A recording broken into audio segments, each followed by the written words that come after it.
मैं आश्रम नहीं जाना चाहती। बुढ़ापे की मजबूरी। मेरे पति के देहांत के बाद मैं अपने एकलौते बेटे के यहाँ रहती थी। मेरी बहू का एक अलग ही रूप मुझे देखने मिला, साथ ही बेटे का भी। दोनों के मन में क्या है मैं अच्छे से जानती हूँ।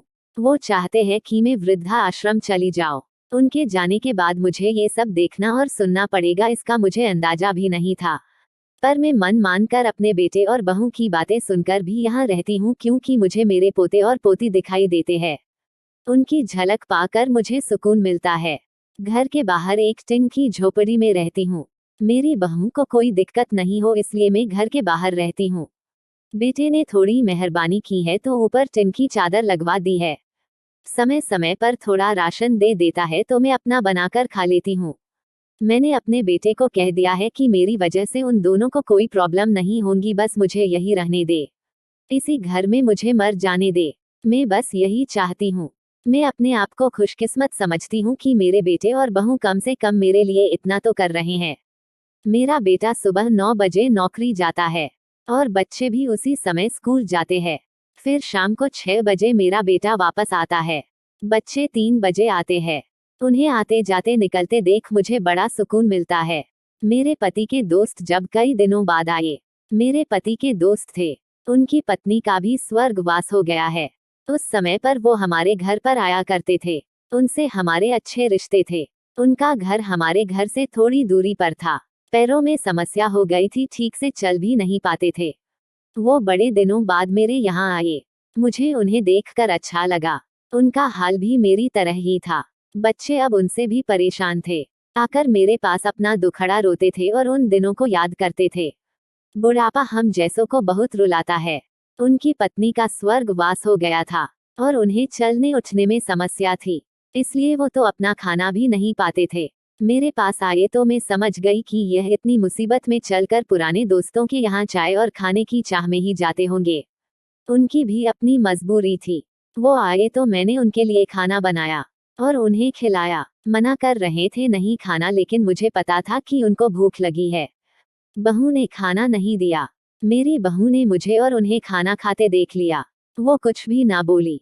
ऐसे ही वो यहाँ 2-3 बार आए। जब भी वो आते मैं उन्हें खाना खिलाती। फिर उनके जाने के बाद जब मेरा बेटा आया तो बहू कहती है कि तुम्हारी माँ कितनी बेशर्म है, पता नहीं किस किस को आजकल बुलाकर खाना खिला रही है। बड़ी मुश्किल से कमाया जाता है और ये लुटाने में लगी। इनका राशन बंद करो, कुछ दिन भूखी रहेगी तो अक्ल ठिकाने आएगी।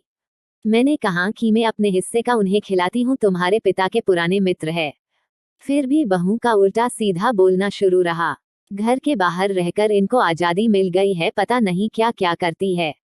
बेटा भी बोला कि कुछ दिन भूखा ही रहने दो इन्हें।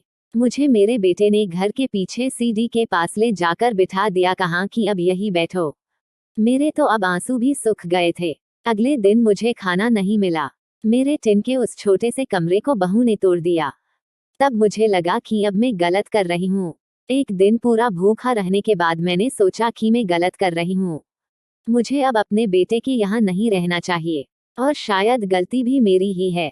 मेरी ही परवरिश में कोई कमी रही है, तभी तो ये परिणाम आया। अगली सुबह मैंने अपने बेटे को कहा कि मुझे वृद्धा आश्रम छोड़ा, अब मैं तुम दोनों को ज्यादा परेशान नहीं करना चाहती। बहू ने कहा कि एक दिन भूखी रही तो अक्ल ठिकाने आ गई ना।